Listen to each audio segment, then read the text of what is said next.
getting close to them, very, very slowly, and suddenly she could feel the breath next to her face. So we already talked about these Nahuales that try to go after the land, or those that try to protect people. We also told a story about how you can kill a Nahual, and that the scary story that we have told so far for me is the one of this Nahual that disguised as a pet. Yes, having a pet that is really a human is not only scary, I think it's terrifying. Imagine you love your pet, you have it, and one day you discover it's not really a dog. I will be so afraid. I even saw a guy reacting to it, maybe acting it, like he says like his pet, sit down, turn around, and then he says, my dog doesn't know how to do that. Oh, I saw that video, like a small photo, right? Yeah. Yeah. Merlin, sit. Turn around. Turn around. Lay down. You're not my dog. My dog don't know how to do no fucking trick. I was thinking about that too, but you know something that comes across my mind is how in Mexico these stories about skinwalkers that are called Nahuales, most of them are big, black, scary looking dogs. Or big animals. If it's not a big dog, it's a big bird, a big something. And I don't know if you call it funny or curious or coincidence maybe, but you see how they try like to hunt something from like normal humans, but not that much like trying to eat them, but trying to get like their energy or something to either keep transforming or to keep working on them. They have an objective, or if not their energy, trying to get something. The cattle, like in all these stories, the cattle always disappears. Maybe like they feed on it, but stealing the cattle and eating like a raw animal, I think that's like, why do you need to do that? Why eating an animal while still alive and not putting it down as normally people does, and then process it and eat the meat? You know, I'm gonna tell you, I think from here on, the stories I'm gonna tell you are the scary stories I had found about Nahuales. Well, from here on out comes the real stories. And when I say the real stories, doesn't mean that the other ones were fake, but like the heavy ones. The ones that if the other ones didn't scare you, these ones will make you not able to sleep. You'll keep thinking about them. So if you listen to them, be careful. I've been warned, you're about to be scared. You know what the scariest thing about these Nahuales for me? That they experience time in a different way as us normal people do. And let me tell you this story for you to understand what I mean. This is the story of Alice. She says that she was born around the 70s. When she was a kid, she learned how to speak very fast and how to communicate with adults in a very fast pace. Like when she was 2-3 years old, or how old?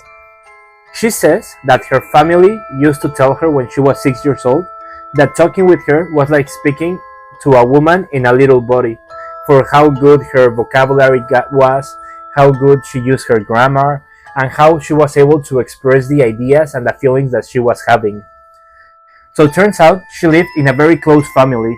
She was always with her uncles, aunts, grandparents, cousins, friends of the family speaking. They were very close. She had a lot of pets, she had toys, she had a lot of abundance while growing up. Until one day, their parents start facing some economic troubles. So they had to move out of the city to the skirts of the city, where her parents had found a cheaper house. You know how in Mexico there's a lot of neighborhoods, but it's like the land over there is divided in lots for it to be house next to house, when it's close to the city. Yes, like how in the cities, the houses, there's no space between them. It's wall and wall, house, one after another, with no space between them. The biggest space that there is between houses is like 5 centimeters, maybe like 2 inches, something like that.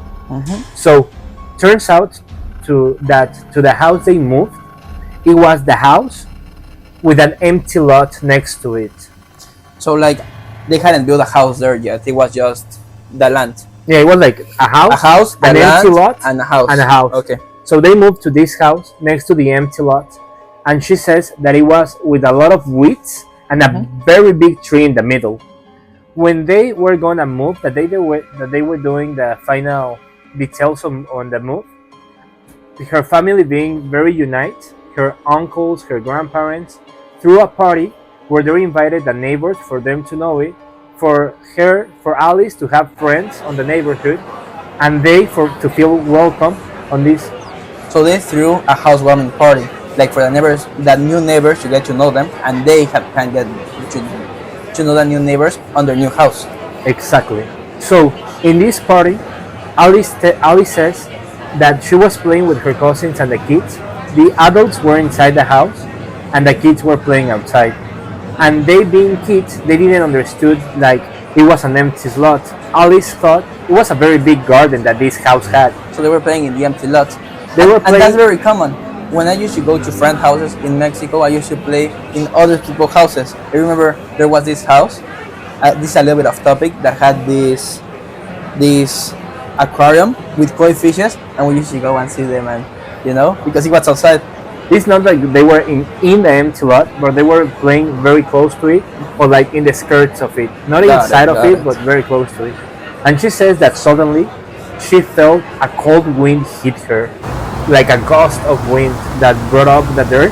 And when that happened, everything shut up. There was no noise at all. The games, the music, the other kids, complete silence. Did she faint? No, she says that something in her made her want to see that big tree on detail. And when she turned to see it, there it was, a huge bird, a very big bird. But what scared her the most was that when she was paying attention, she saw that bird had human eyes, as if a human was hiding inside it and was looking through the eye holes of the bird. No. Just like the other animals, you see how they always say that a Nahual keeps the human eyes when they transform? All the story of Nahuales, they know they're Nahuales because their eyes are human. Well, imagine seeing this on a big bird, looking at you, staring at you, being only 6. What did she do? Well, one of the other kids playing bumped into her and she fell on the ground. So she asked her, "Hey, are you okay? What's going on?" Alice asked her? The other kid that bumped into Alice asked Alice, "Hey, what's up? What's going on? What's going on? What were you looking at?" And Alice told her, "Oh, nothing, I'm good." "Then, why does it look like you want to cry?" "It must be the dirt that got on my eye." So she stood up and kept on playing. The party went on, and when it was done with, Alice and her parents stayed in the house talking about the party, telling their experience, who they got to know, and talking like it was a very united party talk. Exactly, it was a very united family. So at night when Alice went to bed, she was already talking, and her mind started playing games on her. She started recreating everything that had happened to her, and suddenly, without noticing, she was in a deep sleep, recreating everything that had happened that day. Suddenly, she says that she felt how she couldn't move any longer. She could see her feet and the roof of her room, but she wasn't able to move. When she saw the window, she noticed that that big bird was right there, outside of her window in the second floor. Looking at her? In this part of the story, she doesn't say if he was looking at her, but it was more the shock of seeing that same bird outside her bedroom.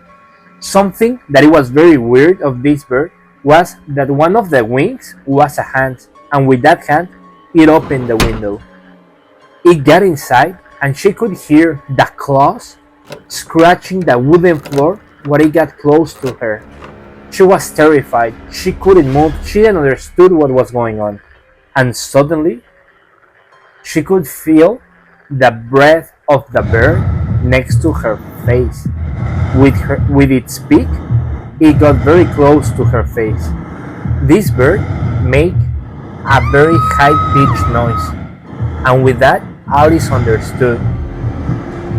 "You are mine." She was terrified, and suddenly she got the strength to start screaming. Her father ran into the bedroom and opened the door. What's going on? What happened? Alice had never experienced something like this. No one had explained her this event that could happen or what type of or event was going on in her life. She didn't have any idea of Nahuales. She was only 6. So she was feeling ashamed of having this experience and this dream and not knowing how to tell her parents about it. She told her dad, I dreamed with one of my dead pets and I felt really sad. Her dad stayed in the bedroom with her while she slept. While she slept. On the next morning, So she lied about the situation. she didn't know how to express the situation. She was ashamed of it. On the next morning, she was awakened by the smell of breakfast. When she came down to the kitchen, her parents asked her again, Hey, what happened? Are you okay? She said again the story of the pet, and she thought it was just a dream and that was it. But from then on, this started to be a regular thing. She would dream with the bear every now and every time it was more often. Until one day that she fell asleep and then she got sleep paralysis. She wasn't able to move, but she says she could see everything. And the window called her. Not the window per se, but something in the window wanted for her to turn around and see her. She says that was the first time she felt terrified. She as a kid had never felt that amount of fear ever in her life. She saw how this big bird opened the window again and got inside. This was the first time Alice was able to see it with every single detail on it. She says it had a medium sized beak with these big human eyes that was looking at her, with feathers and fur on its skin. Instead of wings, it was like fur with feathers in two big arms, and the legs were the legs of a bird with the claws. I imagine it as the cross of a human and one of these big eagles that they were able to even carry babies, something like that. She says that it started getting close to her slowly, scratching the wooden floor as she could hear it coming near it. And it was not only that she was hearing it, she was feeling the breath of this thing as it get closer and closer. The deep of that heavy breathing of a bird coming near to her, and then with that hairy feathery hands starting caressing her hair, touching her face, getting very close to her, and with her beak that high pitched noise again. But this time it told her, You are mine. Remember, you are mine. Again she burst into scream and crying. She lost it. Her dad rushed into the bedroom, opened the door and turned on the light. What's going on? The first thing her dad did was close the window. He thought something had came in or the wind. He didn't understood why her daughter was in such a panic attack right there and then. She finally told them, This is happening to me. She told them the first story about the party. She told them the first time she saw it, but she was so in shock that this time had seen every detail that she described it to her father as she saw it. Her father told her not to worry, that it was only a nightmare, that she was gonna be okay, that she only had a very vivid imagination. So he cuddled her and spent the night with her again. The next morning, when they were eating breakfast, her mother asked her and she told the whole story, but the both of them told her that it was just that, a vivid imagination. She was just having dreams, imagining things. This wasn't real. Suddenly, Alice went from being one of the most social kids to being one of the most introvert. She would sit in the corner of her room just looking at everyone, like staring, looking for someone. She wouldn't talk with no one anymore, neither her family, her parents, or her friends. She would just keep to herself, and every now and then she will have these nightmares that will make her cry and scream.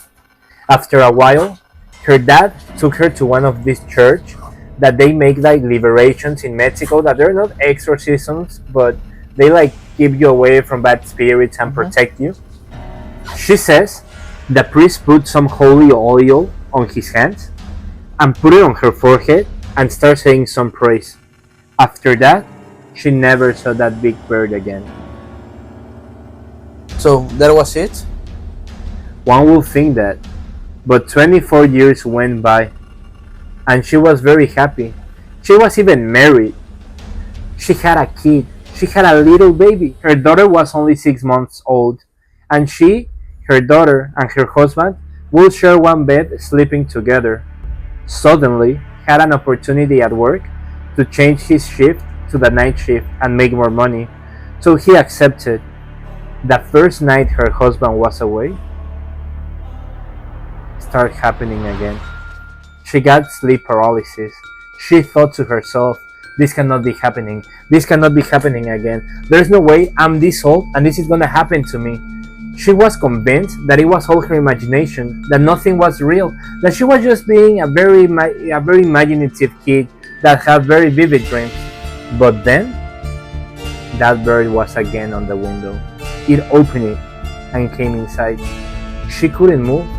She says that she was hearing her baby cry as if her baby was in another room, but she could feel the baby next to her while she was holding her. This bird started getting close to them, and then she grabbed the baby foot. She felt how her baby girl was uneasy, was crying. She couldn't do nothing, and then suddenly she was able to hear noises from the front door. It was already morning, and her husband had just got in.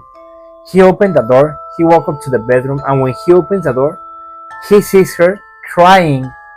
He told her that she was crying on her sleep, and the baby was crying too. So he wakes her up, and he asks her what happened. The first thing she told him was the window. So he went to the window and closed it, and asked her again, what happened? Did someone break in? What's going on? And she told him, but he didn't believe her. She didn't want to talk a lot about it because she was able to tell that even he didn't tell her that didn't happen, he wasn't convinced of it. So they didn't talk a lot about it, but when she saw her baby foot, it had a scratch as if a claw had scratched her. And again, just as when she was a kid, this started to happen every time more often. Until one day, Alice says, until one night, she laid in bed with her baby, and suddenly, a gust of wind got inside the window. She felt chilly, like it was very cold. So she got up, she made sure to close the window, close the drapes, grab extra blankets, tuck in her baby really good, and she made sure to be tucked in too. When she went to sleep, she fell into a very deep sleep. She says she was in her childhood house. The first thing she did was look at the empty lot where the big tree was, and right there next to the big tree was that big scary bird. When she saw the big bird, she started running away, and she could hear how this bird was chasing her while flying. She made it to the house where she lives now with her husband, and she could hear that big bird just flying on top of the house. She closed the door, she locked the door, she closed every window, but when she got to her room, she was petrified because she saw on the bed her body sleeping next to her baby, and the window was open.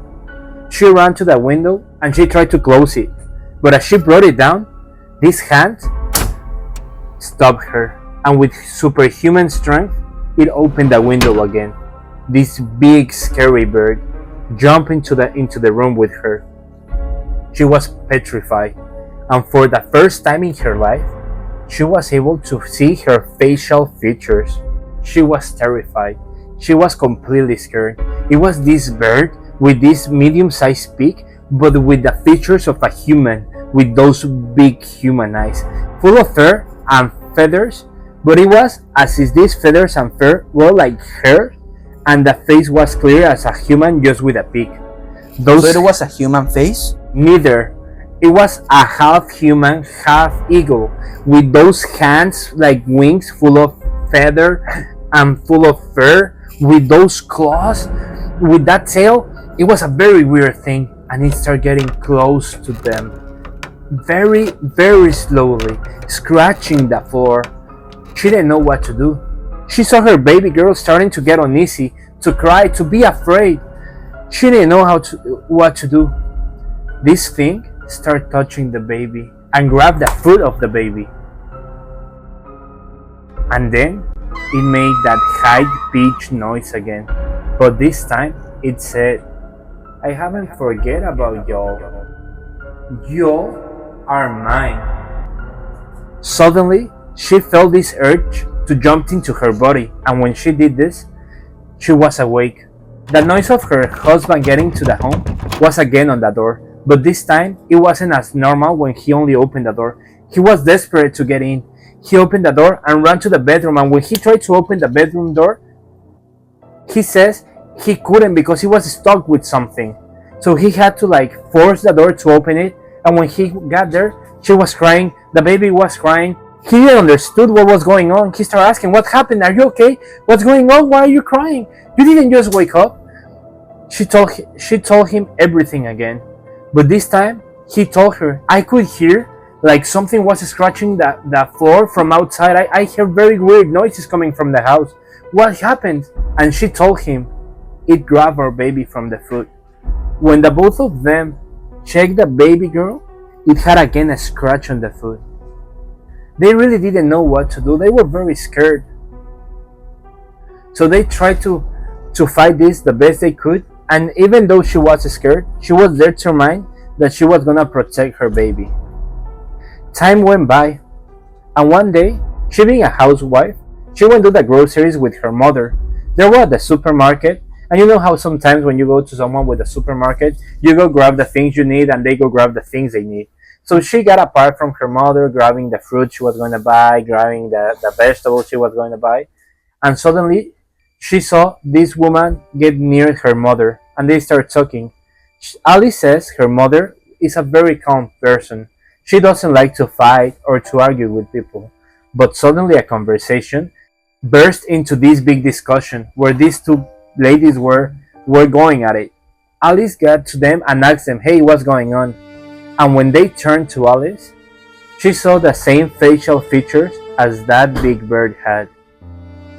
But when she saw her eyes, she was certain it was it, or it was her. She lost it. She started screaming, crying. She fell into the ground. She lost everything. People started getting close to see what was going on, what happened to Alice. This other woman just went away. When they got home, Alice confronted her mother. "Who's her? What's going on? What's happening?" Her mother had to tell her the truth. "When your dad and I got together, we were told we wasn't able to have kids." We weren't, ¿verdad? We were told we weren't able to have kids. Every doctor told us that it was impossible for us to get pregnant. So we went to see this witch. She told us she could help us to have a daughter, only one daughter. We asked her how much she wanted, and she told us, "I don't want any money from y'all." So we agreed to work with her, and she only told us, "When you have your kid, then I will collect my debt." We agreed, not knowing what we were getting into. So we started seeing it on a regular basis. We did every single ritual she told us to do, and suddenly I was pregnant with you. But when you were born, she told us she was ready to collect. After Alice knowing this, she went for help. She found prayers, she found a priest, and she was able for. But what was the witch going to collect? She wanted Alice as a baby. So Alice, learning this, found a priest and made sure for the priest to protect her daughter. The thing is that 26 years after that went by, and now Alice is looking again for help, and that's why she's telling this story. Because nowadays is her granddaughter, the one that has 6 years old and says that she sees this big humanoid bird that comes at night and with a very high pitched sound tells her that she is hers.